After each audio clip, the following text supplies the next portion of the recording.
परम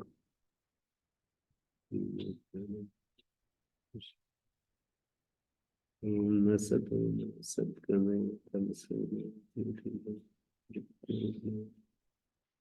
शांति शांति शांति। ओम श्री गुरुभ्यो नमः।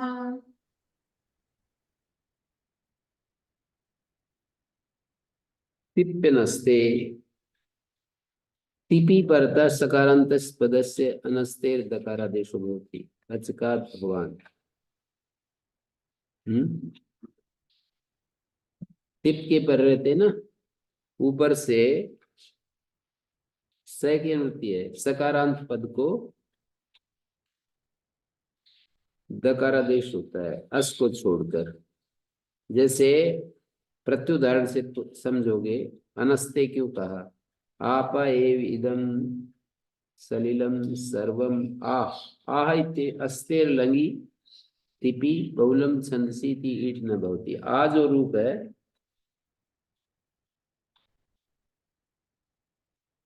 अस्तेर लंगी तिपि बहुलम छंदसी ती ईड न भवती, ईट नहीं होता है। अचकात भवान अन्वशात भवान।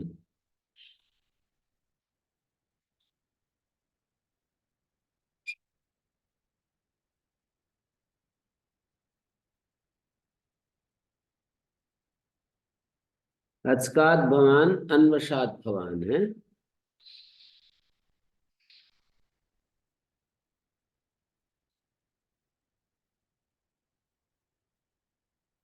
क्या हुआ जी अचकात भवान में?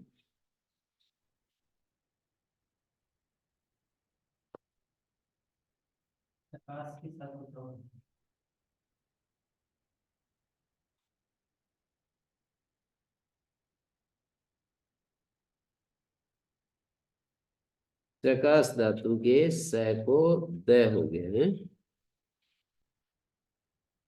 अन्वशात भवान।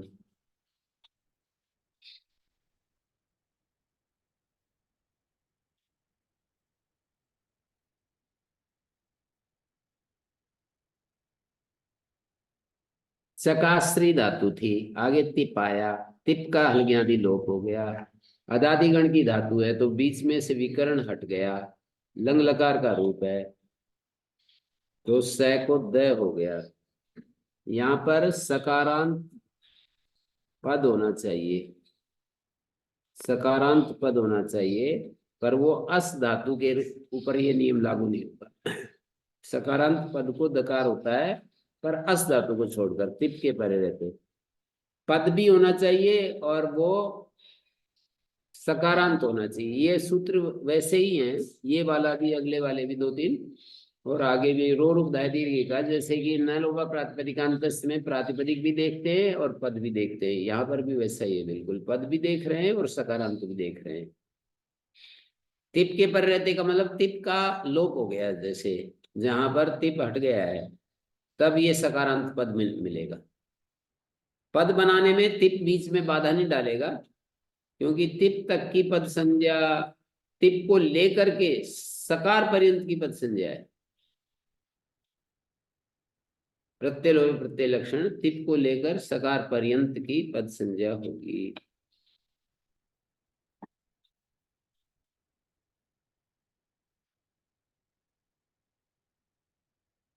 अन्वशात में शास धातु अनुपसर्ग है, शास धातु के स को द हो गया, जकारादेश हो गया। तिपि किम चकास्ते क्विप चकाह, यहाँ तिप परे नहीं है, देखिए सकारांत तो है पद, पर यहाँ पर वो चकास धातु का क्विप प्रत्यय किया है। अनस्ते किम आप विदम सलिलम सर्वम, यहाँ अस धातु का रूप बनाया, आठ आगम हो गया और लंग लकार में तिप आया, बहुलम संदसी से ईट का अभाव हो गया। नहीं तो अस्तित्व प्रत्यय ईट होना चाहिए था, आसीत रूप बनता है ना। अस्तित्व प्रत्यय के बाद एक बहुलम संदसी सूत्र है, साथ में देखे तीसरे पाद में तो ईट नहीं हुआ।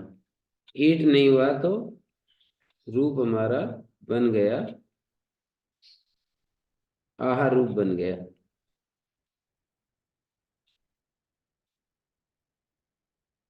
अस्तेर लंगी तिपि बहुलम संसीति ईट न कृता।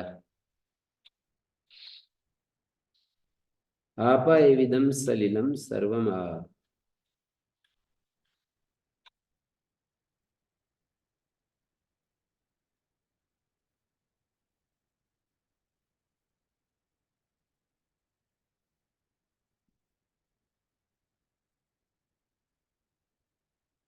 सिपि परता सकारांतस्य पदस्य धातु रु इत्यम आदेशो भवति। सिप के पर रहते सकारांत पद को धातु को रु आदेश होता है। दकारो वा अचकास्त्वम अचकात्वम अन्वशास्त्वम अन्वशास्त्वम धातु ग्रहणम च उत्तरार्थम रु ग्रहणम च। क्या हुआ यहाँ पर?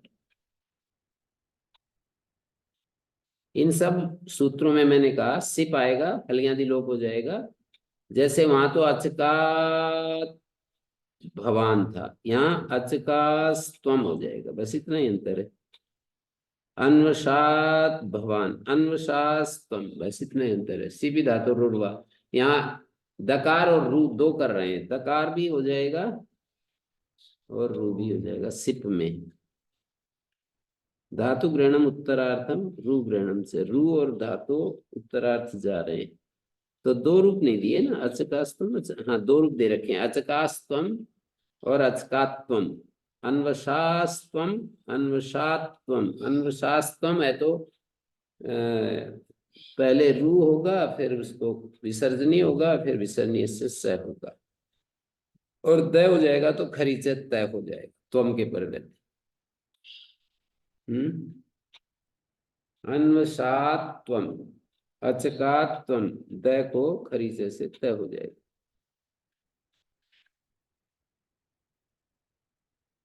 दस जय दकारांत से धातु पद सिपि परता रुर्भवती दकारो वा। अभिधन अभिनत्वम धातु वृत्ति में खूब आता है ये।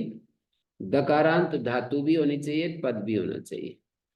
जैसे भिद धातु अपने पास, स्नम विकरण हो गया, भिनत बन गया, भिनत बीच में आकर के स्नम बैठता है तो भिनत बन गया। अब ये दकारांत भी है और पद भी है, दकारांत धातु भी है और पद भी है, दोनों चीजें हो रही हैं। तो दकारांत धातु हो पद हो तो सिप के पर रहते रू और दकार दो रूप बनेंगे। फिर सिप में दो रूप बनेंगे, अभिनत्वम और अभिनस्तम। रूप चलाएं, भिद धातु का रूप चलाओ लंग लकार में।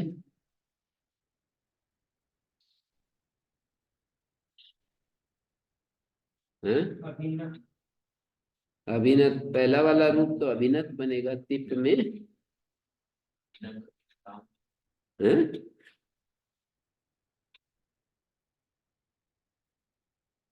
नहीं नहीं चला, रूप चलाने नहीं आते आपको। देखो ये बच्चे तुरंत चलाएंगे। हाँ जी, रूप चला दो, लंग लकार में रूप चला दो स्वस्ति का।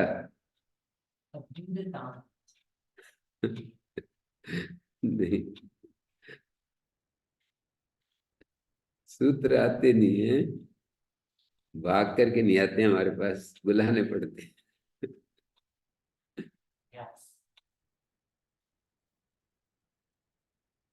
हाँ जी, आप लोगों को इतना मैंने महत्व दिया, फिर मेरे को ही गिरा रहे हो आप लोग हैं।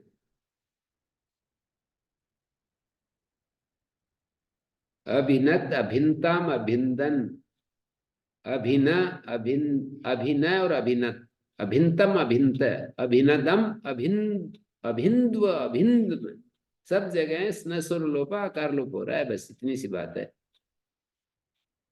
वो एक एक दो दो सूत्री, बाद में तो एक एक दो दो सूत्री कुछ करता है इधर उधर।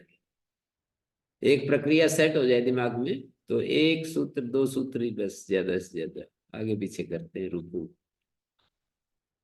जैसे अभिनत, अभिनताम, अभिनदन, स्वरलोपा, अभिन, अभिनत, अभिनतम, अभिनत, अभिनदम, अभिन्द्व, अभिन्दम। तो मध्यम पुरुष में अभिन और अभिनत दो रूप बनेंगे।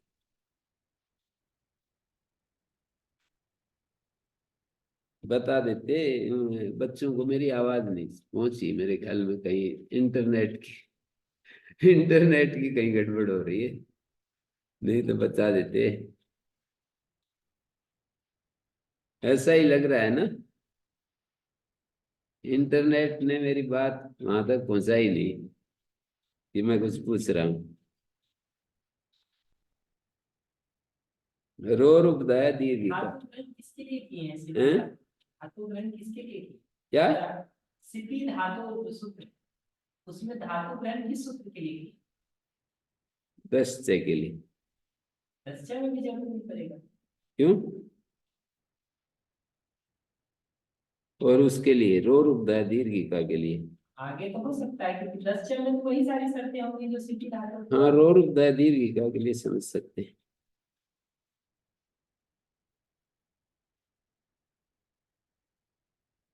इस सूत्र के लिए रो रूप दया दीर्घिका, क्योंकि इसमें देख लीजिए, अभी पढ़ते हैं। रेफ वकारांत धातु पदस्य उपधायी को दीर्घ होती, जैसे कि अग्नि आगे सु है, तो यहाँ रेफांत धातु नहीं है, पद तो है, तो यहाँ धातु नहीं लाएंगे तो अग्नि रू यहाँ भी दीर्घ होने लगेगा।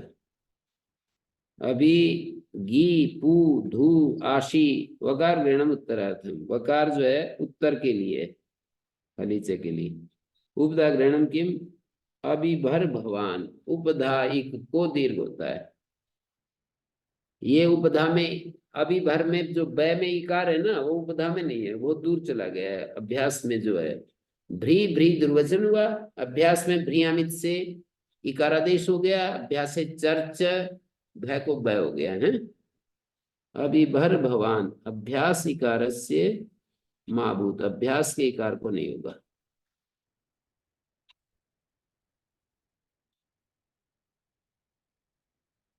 इका इति किम अत्रय प्रत्युदाहरणे भय शब्द आकारस्य महाभूत, यही जो प्रत्युदाहरण है इसमें भय शब्द के आकार को ना होवे।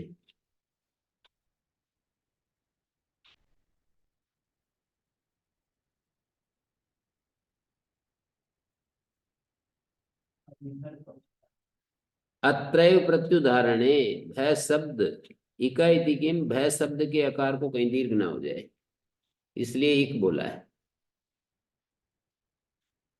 धातु इत्येव अग्नि वायु पदस्य इत्येव गिरो गिरा, यहाँ गिरो में रेफांत तो है पर पद नहीं है, पद संज्ञा तो औ के ऊपर जाकर समाप्त होगी। हलीच, हलीच परता रेफ वकारांत से धातु उपदाय इको दीर्घ भवती, हल्के पर रहते रेफ और वकारांत धातु उपदायिक को दीर्घ होता है। जैसे आस्तीर्णम, विस्तीर्णम, विशीर्णम, वकारांत से दिव्यति सीव्यति, वकारोक्त धातु न होने से उदाहरण नहीं बनेगा। कहाँ पर?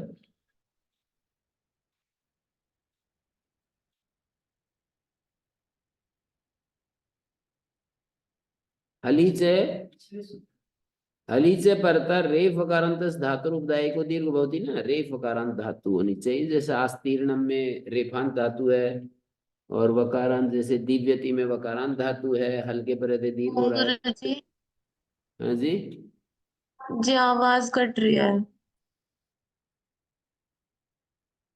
अच्छा क्यों?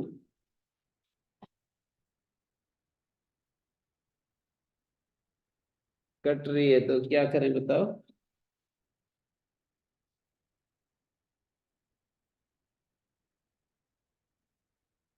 सुन नहीं रहा है? जी थोड़ा कट कट के सुन रहे हैं।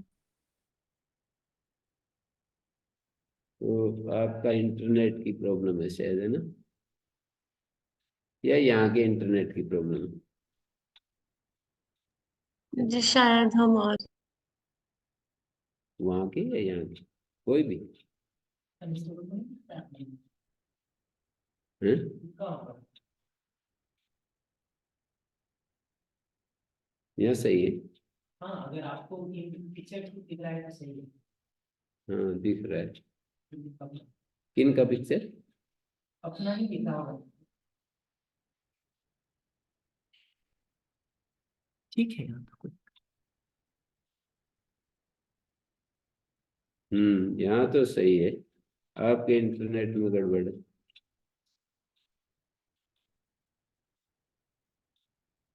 वकारांतस दिव्यति धातु इत्ते दिवम इच्छति दिव्यति है ना जी, तो यहाँ धातु नहीं है।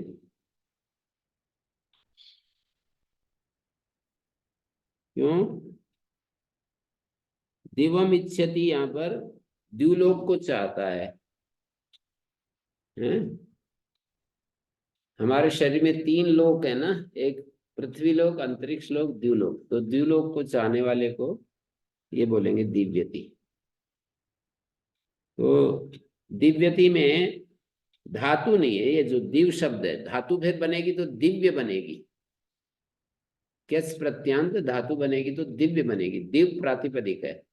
तो वकारांत प्रातिपदिक दिख रहा है, धातु नहीं है, इसलिए यहाँ दीर्घ नहीं होगा। चतुर इच्छति चतुर्यति, यहाँ भी रेफांत धातु नहीं है, धातु है तो फिर यह पर्यंत चतुर्य, यहां तक की धातु संज्ञा है, सनाद्यंता धातु। चतुर शब्द जो है ना, 4 की इच्छा करने वाला कौन होता है? धर्म अर्थ काम मोक्ष, 4 की इच्छा करने वाला जो है शरीर चतुर्यति कहलाता है। इकैतेव स्मर्यते भव्यम, इकैतेव हल्के पर रहते, इगंत स्मर्यते भव्यम है।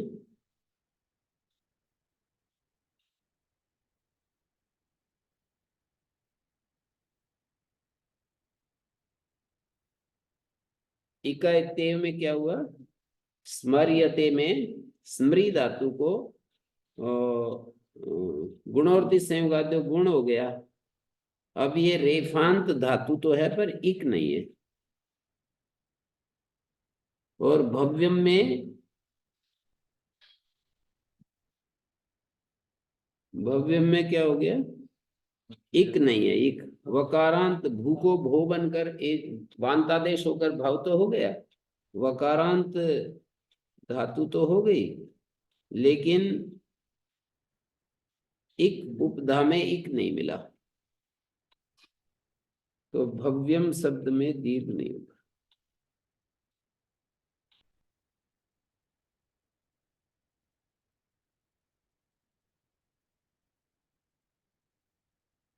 धातुस्तन निमित्त से अचो यत से यत हुआ, फिर गुण होकर के भू को भो बना, भो को धातुस्तन निमित्त से अब आदेश हो गया है। धातुस्तन निमित्त से नियम सूत्र है वो।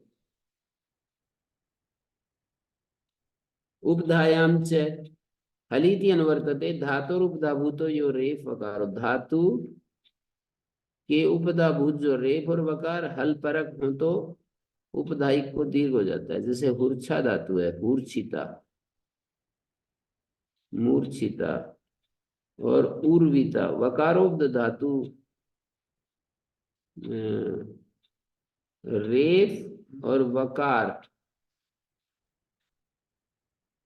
क्या कह रहे हैं?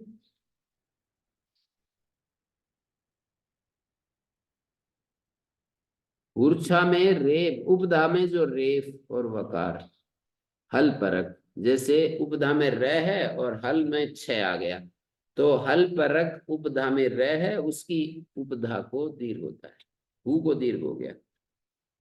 मूर्छिता, उर्वी, उर्विता, ध्रुवी, धुर्विता।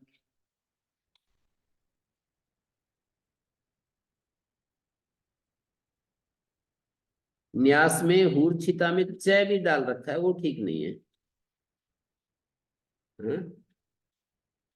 हूर्छिता, हूर्छा कोटिले, मूर्छिता, च भी डाल रखा है ना, ये छ के पहले च, ये ठीक नहीं है।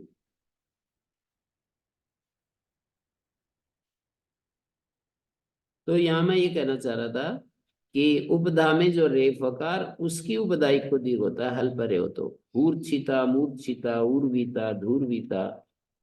वकार मैंने एक पंक्ति लिखी है कि इसलिए लिखी है, वकारोक्त धातु न होने से उदाहरण नहीं बनेगा।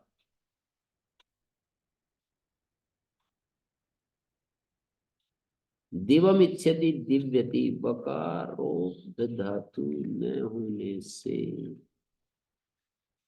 किसके लिए लिखा है? ये तो पिछले का था। हम्म? इसमें भी बहुत कारण चाहिए। हैं? वो लोग उठाया दिन में तो था ये बात। रेफ वकारांत से धातु पद से, उसमें तो ये है रो रूपधाय में तो रेफांत और वकारांत धातु की उपदाई है।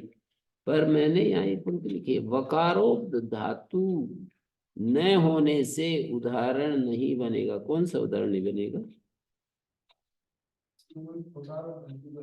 इसी में होना चाहिए था, उठाया से।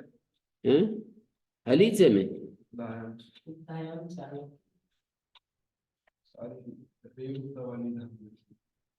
रेफ उपदा वाली। अच्छा अच्छा, इसी के लिए लिखा है मैंने।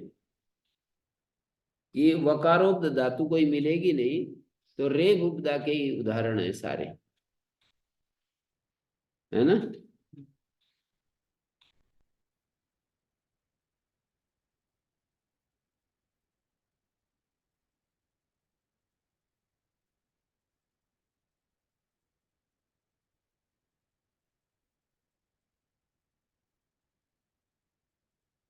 उपदायाम च में रेफ उपदा के उदाहरण है ना सारे। वकार उपदा का कोई उदाहरण ही नहीं मिलेगा।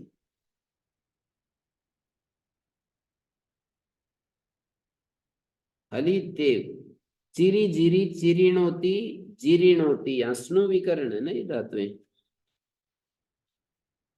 चिरी और जिरी जो है स्नो विकरण धातुएं हैं, हिंसार्थक है ये दो धातु।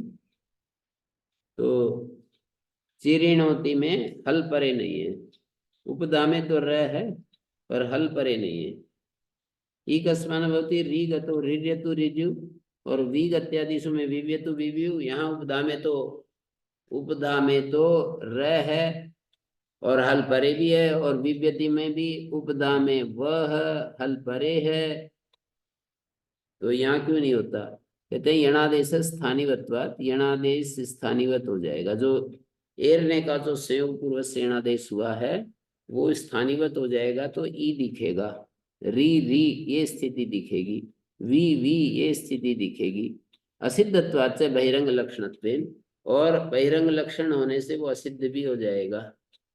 जो अतुष को मानकर यणादेश हुआ है वो बहिरंग लक्षण है यणादेश। तो पूर्व में कार्य करने में इस सूत्र का जब हम प्रयोग करेंगे तो असिद्ध हो जाएगा। ये अंतरंग कार्य है, ये बहिरंग है, यणादेश बहिरंग है, और उपदायाम से सूत्र का जो कार्य अंतरंग है। तो असिद्धत्वात् से बहिरंग लक्षणत्वेन हल परो रेफ वकारो नहीं होता है। रेफ वकार हल परक में मिलेंगे नहीं, हल परो रेफ वकारो नहीं होता। चतुरीता इत्यत्रापि, और चतुरयिता उदाहरण में बहिरंग लक्षणत्वाद अतो लोपस्य धातुरुपदा भूतो रेफो न भवति। धातु का उपदा भूत रेफ नहीं होता है। चतुरयिता में क्या हुआ?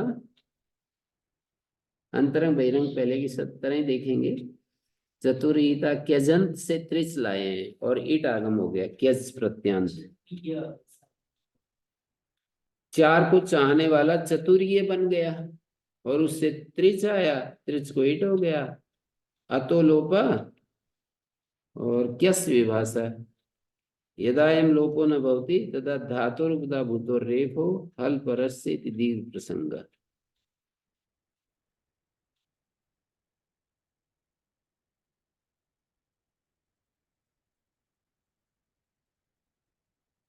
चतुरीता इत्यत्रापि बहिरंग लक्षणत्वाद् अतो लोपस्य धातुरुपदा भूतो रेफो न भवति।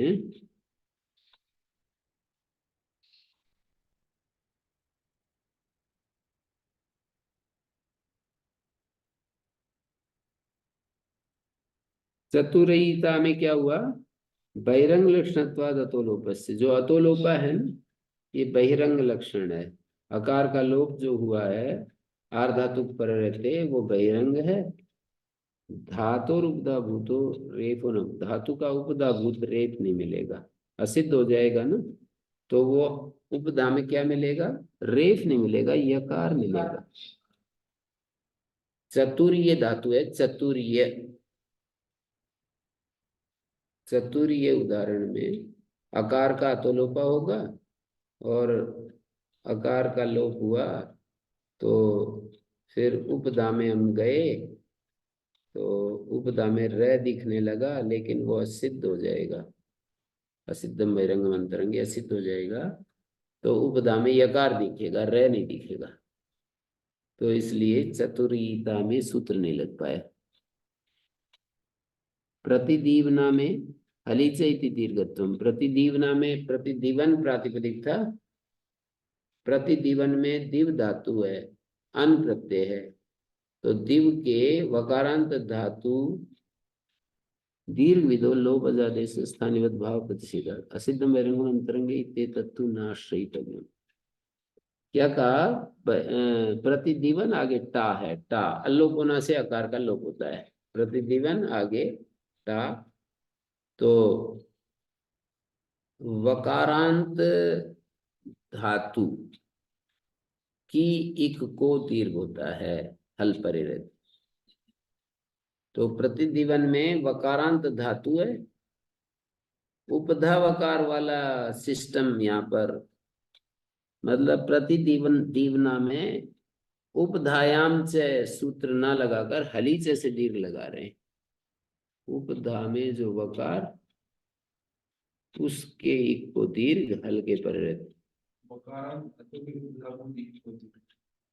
वकारांत धातु की उपधायिक को दीर्घ होता है ना, तो दीवन के दी को हलीचे सूत्र कहता है, वकारांत धातु की उपधायिक को दीर्घ होता है, हल पर रहते, तो आ जो लोप हुआ है ना, अच्छा प्रश्न पूर्व विधो स्थानिवत क्यों नहीं हो रहा, तो बोले दीर्घ विधि में लोप अजादेश स्थानिवत का प्रतिषेध कर रखा है न पदांत निर्वचन सूत्र से। असिद्धम बहिरंगम अंतरंगे इत्ते तत्तु नाश्रयितव्यम, क्यों नहीं आश्रय करनी चाहिए।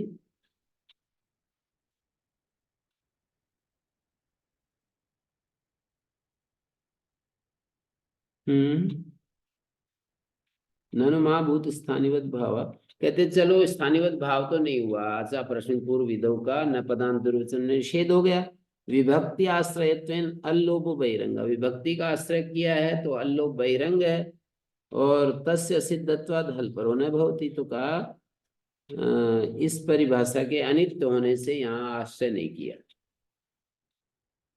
है। उस परिभाषा के यदि आश्रय करेंगे तब तो हमारी बात नहीं बनेगी, तो मतलब कुछ कुछ अच्छे साधनों को भी हमें कभी कभी जीवन की राह पर बढ़ने के लिए हमें अवॉइड करना पड़ता है, अच्छे उत्तम उत्तम साधनों को भी एक बार अनदेखा करना पड़ता है, ऐसे कहना चाह रहे हैं।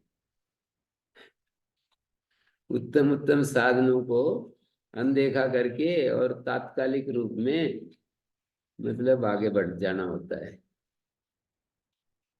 आगे तो बढ़ना पड़ेगा, ऐसा नहीं कि उत्तम साधनों को अवॉइड करके वहीं पड़े रहें, थोड़े हल्के साधनों का सहारा लेकर आगे बढ़ जाओ, उत्तम साधनों को अनदेखा कर दो।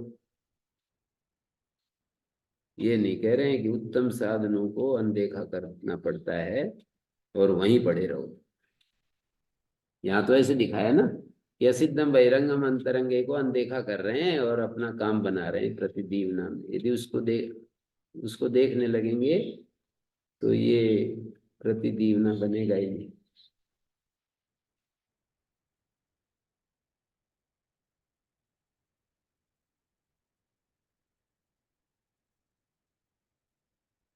अनित्यत्व कैसे पता लगा इसका, बोले अनित्यत्व का तो पता लगा साफ साफ, न लोपा शुभ संज्ञा तुग विधि ग्रहण से पता लगा,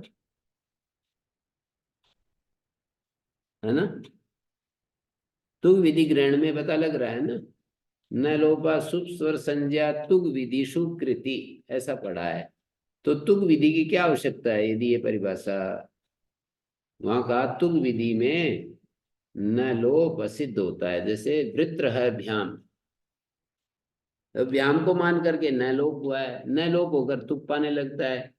तो कहते हैं यदि ये परिभाषा नित्य है तो बहिरंग कार्य है भ्याम को मानकर न लोप। वृत्रहन आगे भ्याम, भ्याम को और वृत्रहन के बीच में क्विप है, तो भ्याम के बीच में जो क्विप है, क्विप को मानकर जो तुक है वो अंतरंग है और बहिरंग असिद्ध है। तो जैसे ही अंतरंग कार्य करने जाएंगे बहिरंग असिद्ध हो जाएगा, और बहिरंग असिद्ध हो जाएगा तो ना अंत में दिखेगा। नए अंत में दिखेगा तो हरस तो नहीं मिलेगा, तो तुक तो हो नहीं सकता है। फिर भी आचार्य कह रहे हैं तुक विधि में असिद्ध हो जाता है। तो तुक विधि में जो असिद्ध कर रहे हैं इसका मतलब असिद्धम बहिरंग को अनंत देख रहे हैं। उसी से यदि काम बन जाता तो कैसे नहीं देखते।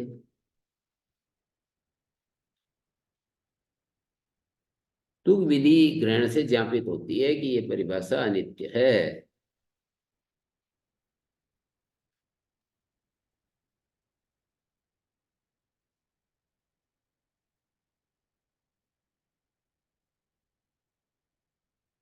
लाखों लाखों बातें हैं ना व्याकरण में।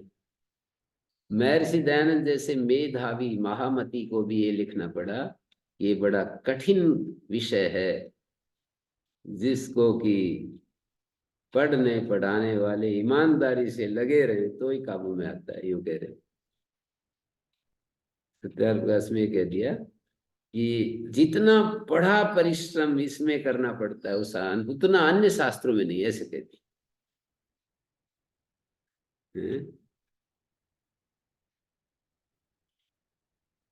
मेधा तो उनकी अद्भुत है, गजब है, फिर भी जो है ना इसके सामने लोहा मान लिया अष्टाध्यायी का कि हाँ है कुछ।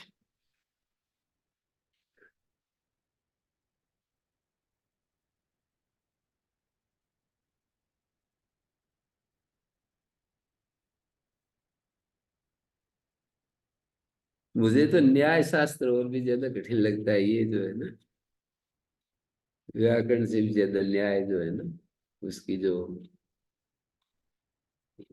भाषा और उसका जो पूरा प्रपंच है ना,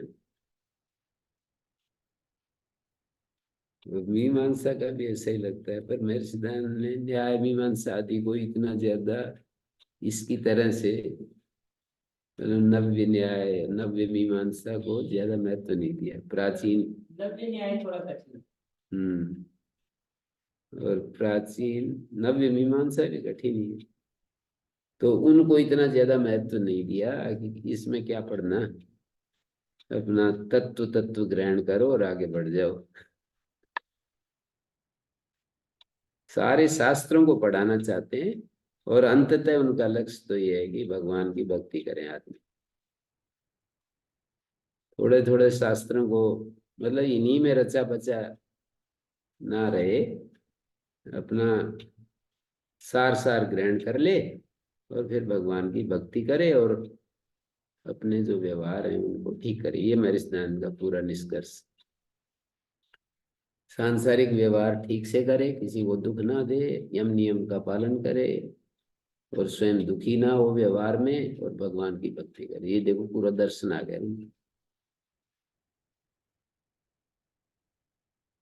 किसी को यदि दुख दे रहे हैं तो वो भक्ति नहीं हो पाएगी उसकी, ऐसे कहते हैं। जो उपासना योग का आरंभ करना चाहे वो किसी को कष्ट ना दे, यहां से शुरू करते हैं वो बात। उपासना योग का आरंभ करना चाहे वो किसी को कष्ट ना दे। और वो तो बहुत ही ज्यादा दुखी हो रहे थे कबीर पंथी के, हमारे को बहुत कष्ट दे दिया इन्होंने। मेरे वो कह रहे हैं कि सत्याप्रकाश में बदली करवाओ, आपकी तो पहुंच है बहुत बड़े बड़े मोदी जी तक पहुंचे। मैं कहा, मोदी जी कैसे बदल देगा।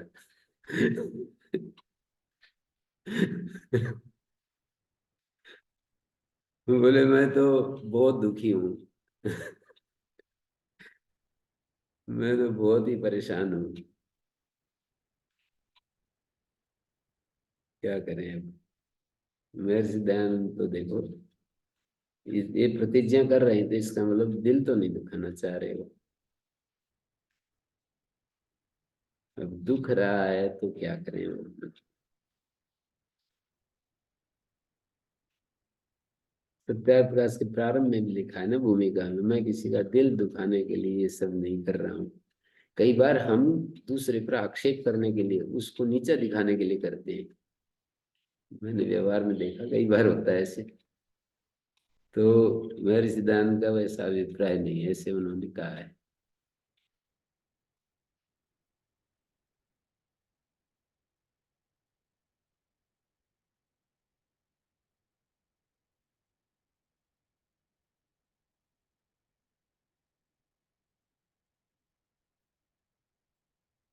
लोगों की तो ऐसी स्थिति है, मैं देखता हूँ कि मैं, आप मेरे साथ रहते रहते आप लोगों को पता ही होगा कि मेरे सिद्धांत के प्रति मैं कैसा भाव रखता हूँ। पर यूं कहेंगे कि ये तो मेरे सिद्धांत को मानते ही नहीं। फिर भी मतलब मैं दिल से कितना मतलब उनके प्रति श्रद्धा विभूत हूँ, पर लोग देखने वाले तो ये देखने वालों की तो पर क्या करें। हैं? ये मेरे सिद्धांत को मानते ही नहीं, ऐसे कह देंगे।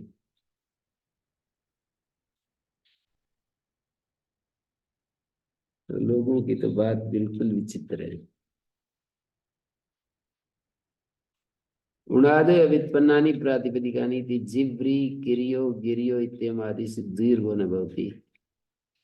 जिव्री किरियो गिरियो में ना अव्युत्पन्न प्रातिपदिक है ये।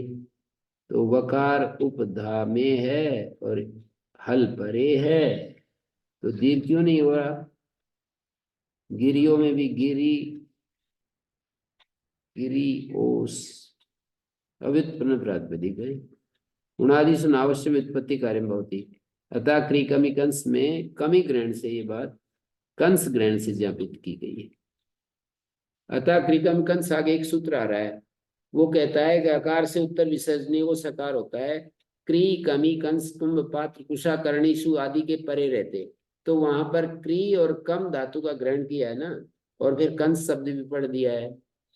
तो कम पढ़ दिया, कम धातु पढ़ दी, तो कंस अलग से पढ़ने की क्या जरूरत थी। तो आचार्य ये देख रहे हैं कि उणादि में व्युत्पत्ति कार्य अवश्य नहीं होता है। कंस धातु में कम, कंस प्रातिपदिक में कंस धातु है, ये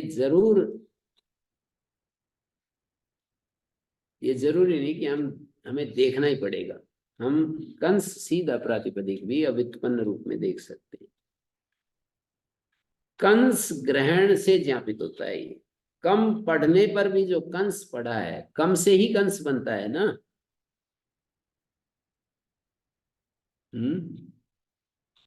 कम से ही कंस बनता है।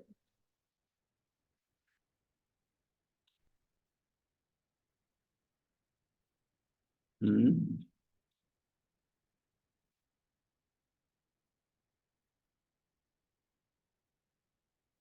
अतः क्री कमी कंस इत्यत्र कमी ग्रहणेन सिद्धे कंस ग्रहणेन ज्ञापितम।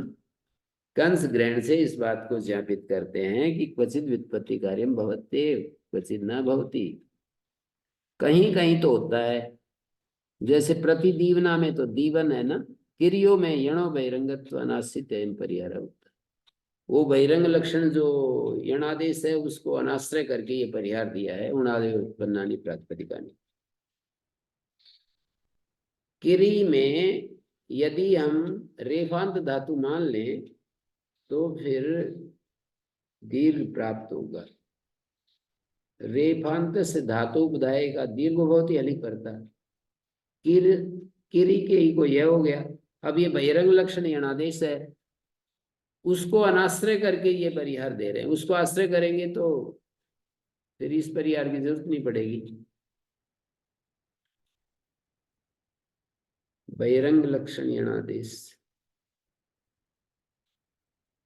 ऊपर कह दिया ना आश्रित कर देने से इसमें।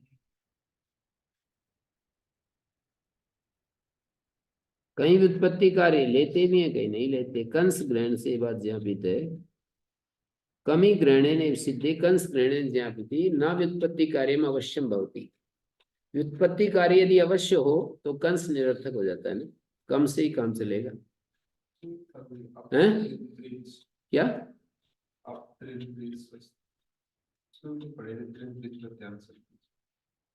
हाँ, त्रिंत्रिच पर वहां तो अलग प्रयोजन हो जाता है। विध्यर्थ और नियमार्थ दो तरीके से देखते हैं ना, मतलब कुछ शब्द ऐसे भी हैं जो नहीं चाहते, त्रिंत्रिच ही पढ़ते मान लो, तो फिर मातृ पितृ में अतिव्याप्ति नहीं होगी। उणादि कोश के त्रिंत्रिच प्रत्यांतों को हो तो स्वस्ति नप्त्रिनेष्टि त्वष्टि क्षत्रि होत्री पोत्री प्रशास्त्री इन्हीं को ही हो, ये नियमार्थ है। अव्युत्पत्ति पक्ष में विध्यर्थ हो जाएगा, त्रिंत्रिच में आते ही नहीं हो, मातृपितृ ने ये जो है सूत्र में पढ़े हुए शब्द है ना।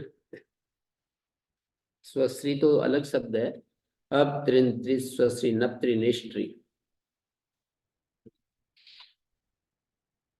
इतना विशाल जो साम्राज्य है, इसको याद करके और फिर जब हम मर जाते हैं तो ये सारा जल जाता है उसमें अग्नि में, है ना।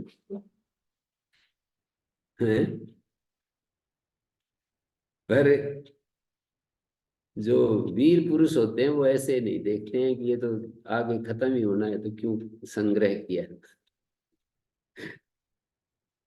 वो कहते हैं जितना दम में दम है तब तक संग्रह करते रहो, और जब जाएंगे तो जल जाएगा, क्या दिक्कत है। नहीं तो इतना ज्यादा हम पढ़ते हैं, संग्रह करते हैं और फिर यहीं छोड़ जाते हैं, तो वो तो कहते हैं उधर भी तो साम्राज्य इकट्ठा करते हैं छोड़ जाते हैं। फिर यूं कहते हैं कि वो तो अज्ञानी है इसलिए संग्रह करते रहते हैं छोड़ जाते हैं, पर ये तो शास्त्र पढ़ने वाले तो ज्ञानी है, ये इनकी क्या गति होगी। तो कहेंगे इनकी गति ये है कि खूब पढ़ा और दूसरों को बांटने के लिए संग्रह कर रहे हैं, अपने भोगने के लिए थोड़ी कर रहे हैं, ऐसे जो है ना। उनको ऐसी चीजों का संग्रह करना चाहिए जो परलोक में भी काम आए। परलोक में तो वो काम आएगा जो निष्कामता है, तो साथ साथ निष्कामता भी चलाते रहे।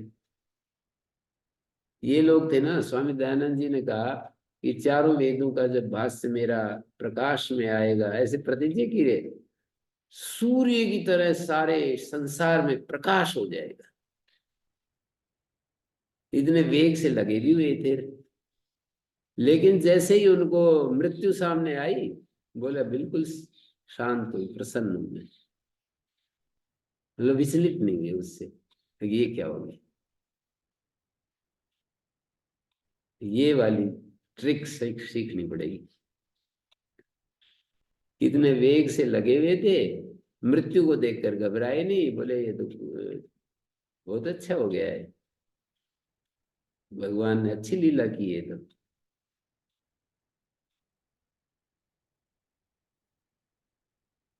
तो परलोक में तो अकामता काम आती है, इस दुनिया में कर्म का साथ आता है। इस दुनिया में तो ऐसे अंधाधुंध प्रयत्न करेंगे ना, वैसे अंधाधुंध प्रयत्न से थकावट आ जाती है, ये मैंने देखा। थोड़ा सा बैलेंस्ड प्रयत्न हो ना तो थकावट नहीं आती, मतलब पूरा समता में प्रतिष्ठित होकर काम करें तो थकावट नहीं आती। थोड़ा अंधाधुंध करते हैं तो फिर थकावट आती है। तो देखिए अब, न भकुर्छराम रेफ वकारांत से भस्य कुर छुर इत्यतयोस्य दीर्घो न भवति धुरम वहति धुरिया धुरी साधु धुरिया कुर कुरिया चुरिया दिव्यम।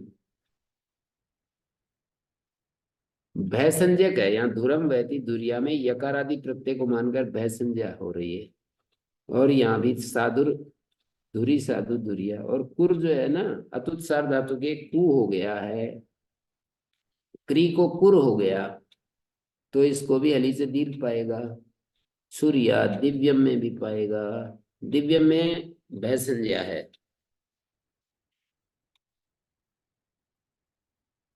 तो नहीं हुआ दिव्य, लास्ट में दिव्यम दे दिया।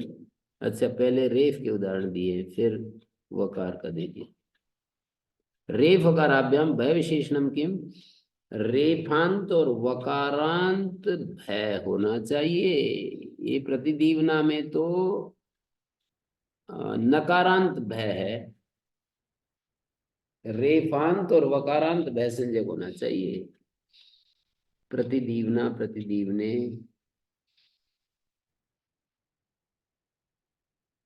मतलब जो वकारांत है वो भयसंजक नहीं, और जो भयसंजक है वो वकारांत नहीं, नकारांत है।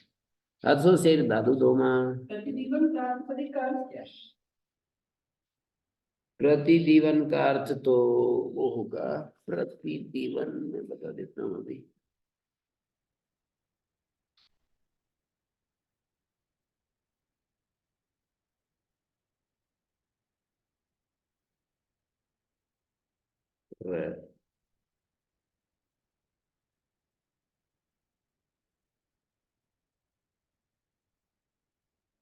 प्रतिदीवन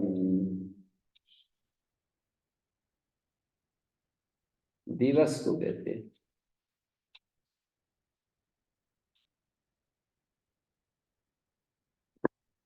दिवस, दिन, प्रतिदिव्यते थी, सबको जो प्रकाशित करे।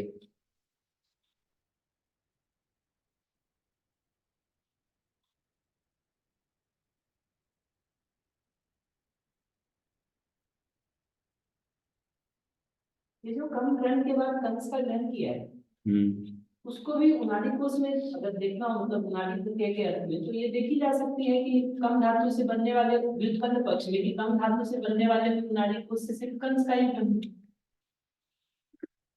और उसको नियमार्थ ही देखना हो, ये नियम देखा जा सकता है उसमें। विशेषापेक्ष नियम बोलते हैं इसको ना, सामान्य अपेक्ष नियम मान लिया इन्होंने, तो जनरलाइज कर दिया कि उनादि कोश, व्युत्पन्न पक्ष को बात कही, जनरलाइज कर दिया नियम को कि उनादि कोश के जो शब्द होते हैं,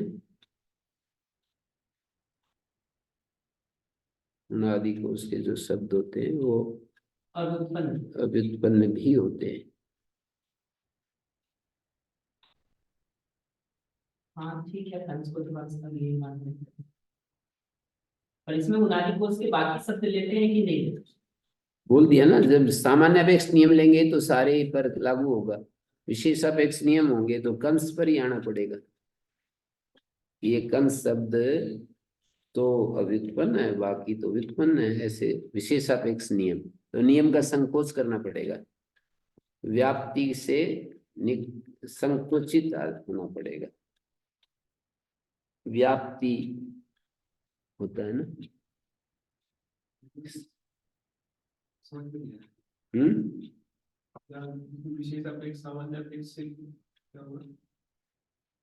विशेष अपेक्ष होता है ना, तो केवल जिस पर केंद्रित है, फोकस कर रहे हैं, वहीं पर रहना पड़ेगा। कंस जो शब्द है ना, ये अव्युत्पन्न था, इसलिए इन्होंने कर दिया।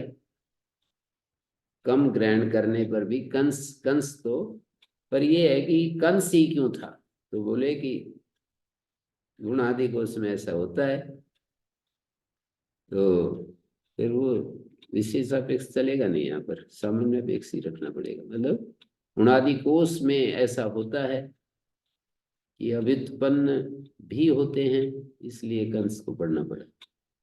उसमें एक बस ये बनेगा कि कम को लेकर के उनादी कोश के कुछ शब्द वहां पर लिए गए हैं क्या उसमें, उस सूत्र में, तभी ना वो बात तय होगी, नहीं तो कैसे होगी? उनादि कोश को केवल कंस ही लिया जाएगा, चाहे विशेष अपेक्ष या सामान्य अपेक्ष, एक निर्धारित मान लेंगे मान। अगर उनादी कोश से सिर्फ कंस लेंगे तो बात नहीं बनेगी, तो आप क्या? नहीं, बहुत सारे शब्द हैं उनादि कोश में, तो उनमें उन्होंने कहा कि कम धातु का सूत्र में पाठ है, और फिर कंस भी पढ़ दिया, क्या जरूरत है कंस पढ़ने की। तो कहा कि कम धातु जो अष्टाध्यायी वाली जो रूप बनेंगे, वहां तो कम काम करेगा, और उनादि कोश वाला जो कम से स प्रत्यय करके जो कंस बनता है, वो तो देख ही नहीं सकते जब अव्युत्पन्न है, तो वहां पर वो लगेगा। उणादयो अव्युत्पन्नान्यपि प्रातिपदिका, नहीं अपि कहते हैं, मतलब उणादि अव्युत्पन्न भी होते हैं। भी तो नहीं बोलती, मतलब ही कह के बात कर रहे हैं। नहीं, भी बोलते हैं, अपि शब्द के साथ बोलते हैं। अगर भी से कहेंगे गुरु जी तो कम के ग्रहण से उनादि कोश के भी कुछ कम से बने हुए शब्द तो आने चाहिए। वह नहीं क्या है, उनादो व्युत्पन्नान्यपि प्रातिपदिकानि, और कम धातु तो अष्टाध्यायी से जो शब्द बनेंगे ना वहां लग ही जाएगा। अष्टाध्यायी से लग गया है तो समझ गया, पर कम से बने हुए उनादि कोश के शब्द भी अगर इसमें ग्रहण नहीं हो रहे हैं तो भी नहीं निकल सकता ना। फिर तो ही निकाल रहे हैं आपकी उनादि कोश से ग्रहण हो तो कंस का ही। नहीं ऐसा नहीं है, वो तो हो ही जाएगा। हाँ पर भी नहीं लग सकता, ही लगेगा। हम्म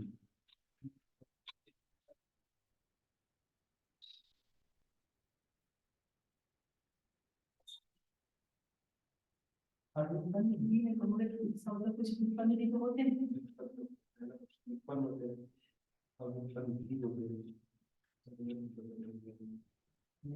एक बात तो उत्पन्न होते हैं जैसे दो शब्द आएंगे वो कम से कम होना चाहिए थे। नहीं होना चाहिए।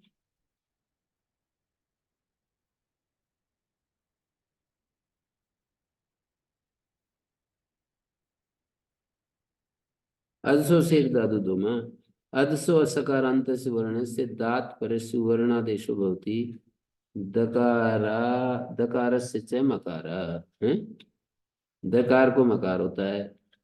अदसो असकारांत से वर्ण से दात पर से वर्णादेशो भवति, दकार से च मकारो भवति।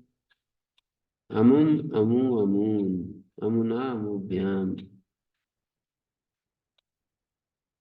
भाव्यमानेनापि उकारेण सवर्णानां ग्रहणमिष्यति, एक मात्रिकस्य मात्रिका द्विमात्रिकस्य द्विमात्रिका आदेश भवन्ति।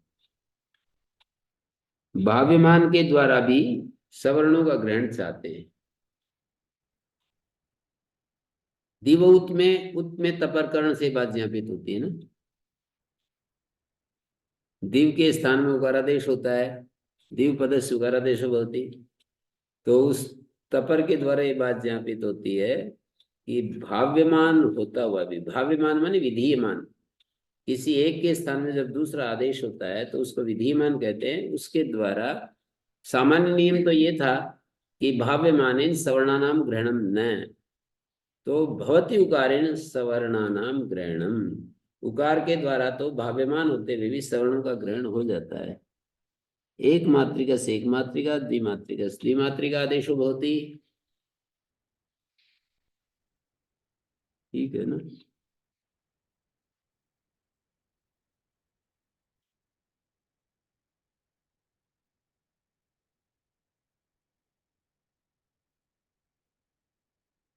अमुम अमु अमून अमुना अमुभ्याम, ये हो गया सारा।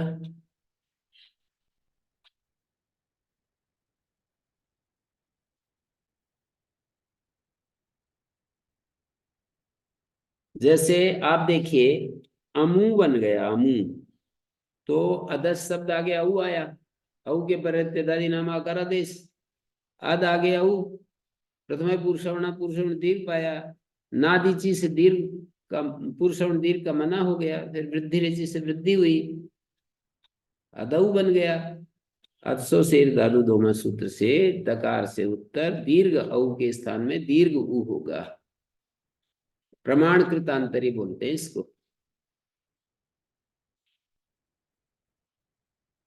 अभी आप लोग इस स्थिति में आए हो कि जो मैं कह रहा हूं उसको समझने लगे। अभी आप अपने तरफ से उन सब बातों को बताने में सक्षम नहीं है, जो कह रहे हैं उसको समझने की स्थिति में आए हैं। पूरा सारे शास्त्र ऐसे ही हैं। वो डॉक्टर कुमार हैं, एक बहुत बड़े अंग्रेजी के बहुत बड़े विद्वान हैं, मतलब कोई कोई होता है ऐसे। मैं उनको जानता हूँ, उधर हिमाचल में रहते हैं, 80 साल के हो गए। तो यूं कहते हैं कि अब ऐसी स्थिति आई है कि अंग्रेजी साहित्य कुछ हम पढ़ सकते हैं। अब ऐसी स्थिति आई है कि हम अंग्रेजी की पुस्तकें पढ़ सकते हैं। बड़े बड़े जो कवि हैं, बड़े बड़े लोग हैं, वो जो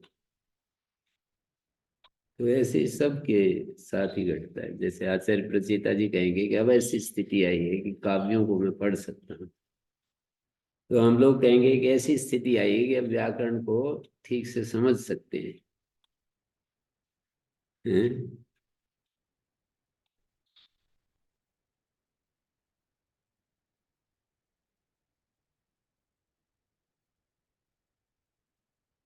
साधना में करते करते ना बहुत ज्यादा, उसमें भी फिर यही बात बोलनी पड़ेगी।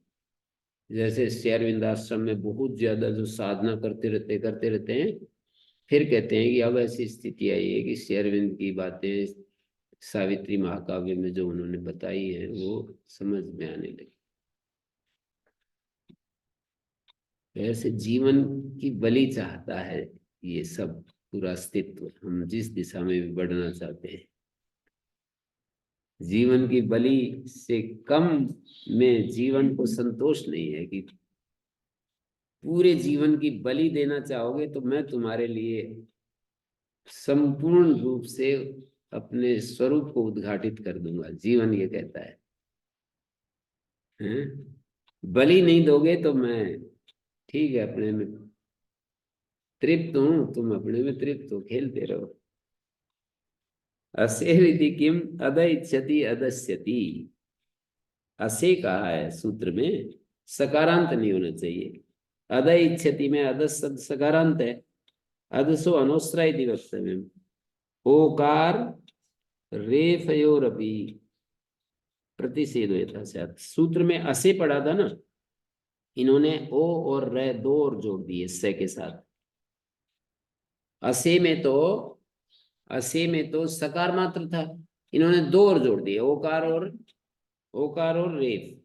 जैसे अधोअत्र में ओकार हो गया, नपुंसक लिंग में अधो शब्द बन गया, तो ओकार परे है तो देखो मैं और ओ को ऊ नहीं होगा। और रेफ में अधः कुलम, ये रेफ परे है, असिद्ध होकर के रेफ मिलेगा ना ससल स्वरूप। तो अधः कुलम में रेफ परे है तो देखो अ नहीं, ये क्या होगा? ओकार रेफ प्रतिषेध अधोअत्र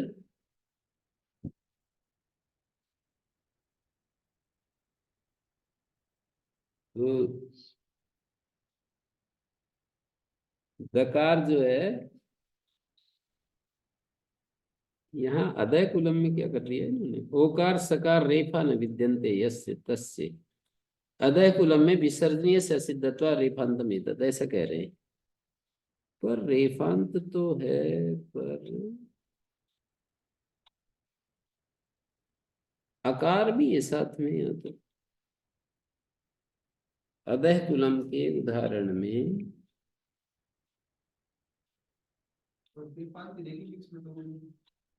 नहीं, वो तो ठीक है, रेफ परे है, रेफ सीधा परे नहीं, आकार भी परे है, अदय कुलम अदस शब्द है ना। अच्छा अच्छा, समझ में आया। अदर शब्द में ये कह रहे हैं कि भाई रेफ परे रहते जब आकार, दकार से उत्तर जो वर्ण है ना, रेफ परे रहते दकार से उत्तर जो वर्ण है उसको, रेफ परे रहते दकार से उत्तर जो वर्ण है उसको नहीं होता। रेफ परे रहते दकार से उत्तर जो वर्ण है उसको नहीं होता, ऐसा कह रहे हैं। तो ये हो गया तदर्थम केचित सूत्रम वर्णयन्ति। कुछ लोग ये सूत्र अह सेर यस्य स्वयं असि,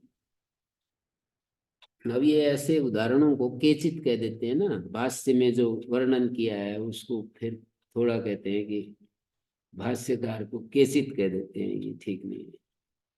तदर्थम केचित सूत्रम वर्णयन्ति अह सेर यस्य स्वयं असि यत्र सकारस्य अकारः क्रियते इति। जहां सकार को अकार किया गया है, अह शेर यस्य स्वयमसि तेन त्यदादियत्व विधाने एतद अन्यत्र न भवितव्यमेव। तेन त्यदादियत्व विधाने एतद अन्यत्र न भवितव्यम। ओकार रेफ अशेर यस्य को अर्थ अशेर यस्य, सी में जो इकार है वो क्या मानेंगे, अशेर यस्य उच्चारण के लिए है इकार, अशेर यस्य अकारा सकारस्य यस्य, अकार है सकार में, अकार है सकार के स्थान में जिसके, से में इकार उच्चारण के लिए है।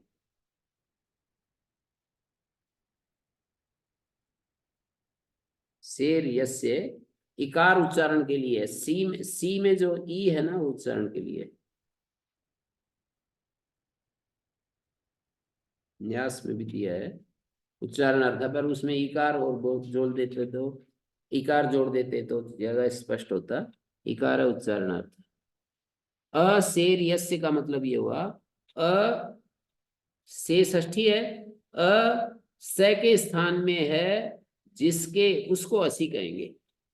अ स के स्थान में है जिसके, उसको षष्ठी कहेंगे। यत्र सकार से अकारा क्रियते, जहां सकार को त्यदादि नामा आकार करते हैं वहां पर त्यदादियत्व विधाने तद अन्यत्र न भवितव्यम। जहां त्यदादियत्व होता है, त्यदादियत्व विधाने एतद अन्यत्र न भवितव्यम, जहां त्यदादि नामा सूत्र लगता है, अकार सी के स्थान में है जिसके, ऐसा सूत्रार्थ करते हैं। जहां त्यदादि नामा लगेगा वहीं ये सूत्र कार्य करेगा, अन्यत्र नहीं होगा। स्पष्ट हुआ? जहां त्यदादि नामा सूत्र कार्य करेगा ना, वहां तो ये सूत्र करेगा, असे का ऐसा अर्थ कर देते हैं, अन्यत्र नहीं होगा। बोले ऐसा करोगे, अद्रि आदेशे कथम, अद्रि आदेशे अस्मिन विषय वक्तव्यम अस्ति इति प्रश्न। अद्रि आदेश में तो कुछ कहना है, इसके लिए ये आगे बात चला रहे हैं। क्या बात चला रहे हैं कि अदसो अद्रे प्रथमोत्तम केचिद इच्छन्ति लत्ववत् केचिदन्त सदेशस्य नेत्य के असेर ही दृश्यते। कहते हैं अदस शब्द को अद्रि आदेश, मतलब टी को अद्रि आदेश हो जाता है। विश्वक देवयोश्च टेर अद्यंस तो वह प्रत्यय, विश्वक और देव शब्द को अद्रि आदेश होता है। विश्वक देवयोश्च टे अद्रि आदेशो भवति। छठे तीसरे पद का है, विश्वक देवयोश्च टेर अद्यंस तो वह प्रत्यय। तो अदसो विश्वक और देव और चकार से सर्वनाम, तीन शब्द है वहां पर, विश्वक शब्द, देव शब्द और ये और क्या है, सर्वनाम शब्द। तो ये अदस शब्द की सर्वनाम संज्ञा है। अद्रि आदेश होने के बाद फिर पृथक मुत्तम केचित इच्छन्ति लत्वत्, पृथक मुत्व चाहते हैं। ये जैसे विश्वक,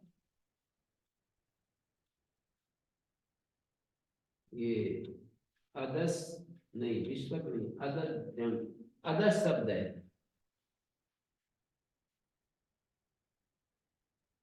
अदस पिन प्रत्यय करके ना, अदद्री, टी भाग को अद्रि आदेश, अदद्री। और अंशु धातु भी होती है, अदा इच्छति, नहीं क्या बनाना चाहिए, अंचति, अदय अंचति, ऐसा विग्रह होगा। अदो अंचति,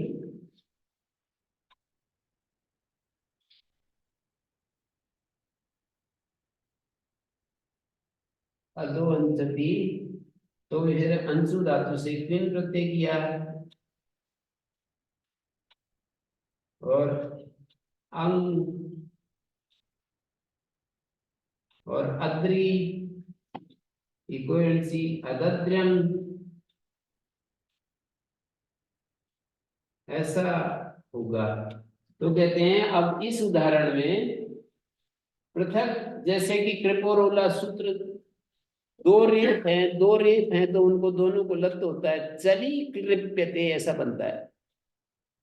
कृपोरोला जैसे लत तो दो अलग अलग होता है, ऐसे ही यहाँ अदद्र्यं है ना, तो द से उत्तर भी, द को भी मुंह हो जाएगा, इस द से उत्तर रह है, इसको भी मुंह हो जाएगा, अमुमुयं ऐसा बन जाएगा। द के बाद र है, यहाँ द के बाद आकार है, तो द के बाद आकार को उकार और द को मैं मुंह, और यहाँ भी द के बाद र है तो द के बाद र को मुंह, तो अमु मुयंग ऐसा बनेगा। नहीं स्पष्ट हुआ है? अदसो अद्रे पृथक मुत्वम केजित इच्छन्ति लत्वत्, लत्व की तरह पृथक मुत्व चाहते हैं। पृथक मुत्व का मतलब है दोनों को चाहते हैं, तो अमु मुयंग बन जाएगा ना, अमु मुयंग, अमु मुयंग, अमु मुयंचो, अमु मुयंच ऐसे रूप चलेंगे। चली क्लिप्त जैसे होता है, अमु मुयंग, अमु मुयंचो, अमु मुयंच। ग्राम में जो आकार है उसको क्या कहते हैं? र को ऊ हो गया, जैसे वहां अ को ऊ होता है, ऐसे यहाँ द से उत्तर जो भी अक्षर मिले उसको ऊ होता है ना। ग्राम में आकार नहीं है। अगर कहा मैंने अलंत कर रखा है, ई को यणादेश करेंगे तो आकार कहाँ होगा? जो लोग अनंत विकारे अंत सदेश से परिभाषा का आश्रय नहीं करते, तो अनंत विकारे अंत सदेश, देखो इस परिभाषा को बीच में नहीं लाए तो दोनों को मुक्त हो जाएगा, इस द को भी मुक्त, इसको भी मुक्त हो जाएगा। अमु मु यंग ऐसा रूप बनेगा,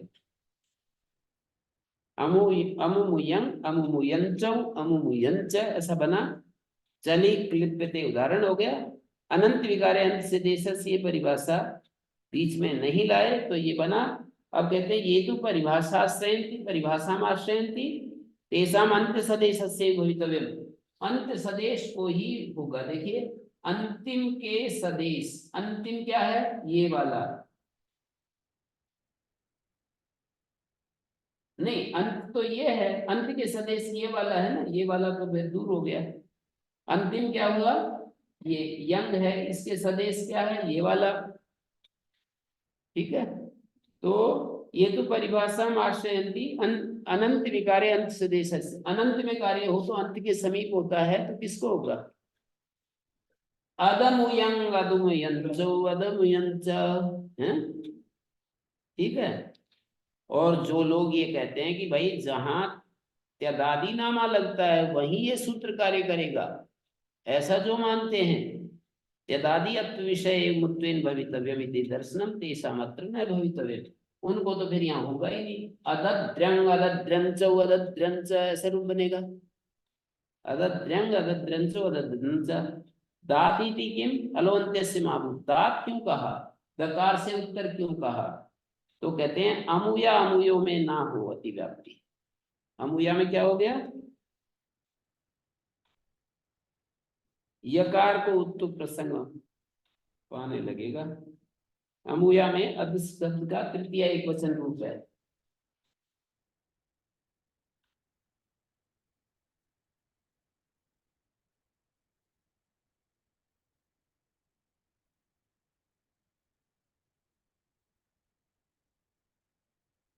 देखिए अद, अद शब्द तृतीय एक वचन, ता का आ, और ये हो गया तृतीय एक वचन ओसित है। और ओस में भी पहले एक का ही उदाहरण ले लेते हैं, वो भी हो जाएगा अपने आप। दूसरा भी ता, हाँ त्यदादि नाम आकार देश, और यहाँ पर दस्ताप आया, ताप अदर, अदर आ को अदा बन गया, और इधर ओसी आंगी चापा एक आदेश हो जाएगा, इसके परे रहते इस आ को एक हो जाएगा। आंगी चापा सातवें देह के तीसरे पाद का सूत्र है।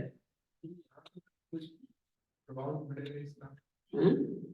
से लगा के देखेंगे तो दात इति के मलवंत्य से महाभूत, ये कह रहे हैं ना, दात नहीं कहेंगे तो आंगी चापा से ओषित इति गीति एत्वे कृते तस्य च आयादेश, जैसे आयादेश हो गया इसको, इन दोनों को द और आ को दा बन गया, आधा आधा हो गया, और आंगी चापा आधे,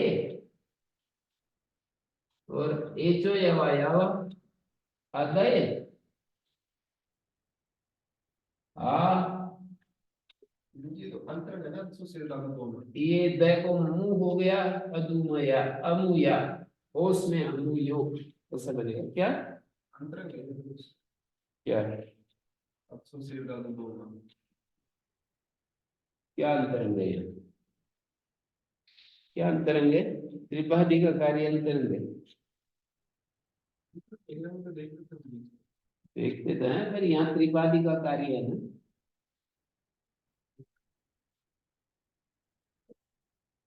ये कह रहे हैं दादिति की अलोन्त्य सीमाभूत, दात ऐसा कह दिया। यदि हम यूं दात सूत्र में नहीं पढ़ते ना, अदसो सेव दादू दोमा यूं कह देते, अदसो असे अदसो असे उत्तम भवति, दकारस्य च मकारो भवति। अदसो असे, अदस शब्द के सकार से उत्तर ऊ होता है, नहीं दात नहीं कहते तो सीधा यही अर्थ होता है ना, अदस शब्द को उकारादेश होता है और द को मैं होता है, तो अलवंत्यस सूत्र बीच में आ जाता। अलवंत्यस बीच में आता तो फिर यकार को उत्त होने लगता। ये जो यकार है ना, इसको उत्त होने लगता और द को मैं होने लगता। यहाँ पर इस य को ऊ होने लगता और द को मैं, ऐसा बोल रहे हैं। अदस शब्द को ताप हो गया ना बीच में, स्त्रीलिंग प्रत्यय बीच में आता है यहाँ सभी जगह, ताप प्रत्यय हुआ, तदादिनामा हो गया, अकारांत स्त्रीलिंग में ताप हो गया, ताता आ, अका सवर्ण दीर्घ अदा बन गया, अदा बनने के बाद आंगी चापा ए हो गया, ए को अदय बन गया। अब यहाँ पर इस ये को ऊ होने लगेगा, तो उसको हटाने के लिए दांत पढ़ दिया है। एदित बहुवचने अदसो दकाराद उत्तर से इकार से इकारादेश होती, दकार से चमकारो बहुवचने बहुनाम अर्थानाम मुक्तो। बहुवचन यहाँ पर अनवर्थ ग्रहण है, वो सुअजस वाला जस नहीं ले रहे, बहुनाम अर्थानाम मुक्तो। अमी अमी भी, अमीभ्य अमीशाम अमीशु, तो यहाँ पर जो है अदस आगे अमी कैसे बना?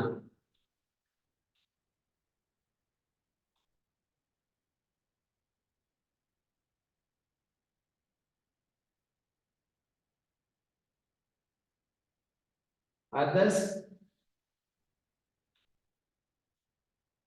आगे जस, जस को हो गया यदादिनाम, स को अ हो गया, जैसा सी हो गया, सी का ई, अतोगुणे प्ररूप अद ई, प्रथम पुरुषोण नादिची निषेध होकर के आद गुना से गुण आदे एदित बहुवचन। बहुवचन में बहुनाम अर्थानाम मुक्तो, एकार को ई होता है, दकार को मकार होता है, बहुवचने इति अमी बन गया। अमीशु में भी ऐसे ही अदे बन जाएगा, आगे सुप आएगा ना, यहाँ ई की बजाय सुप आएगा, तो बहुवचने झलेत से एकार आदेश, अदे आगे सुप, अमीशु। और एक उदाहरण क्या दिया है, अमीश,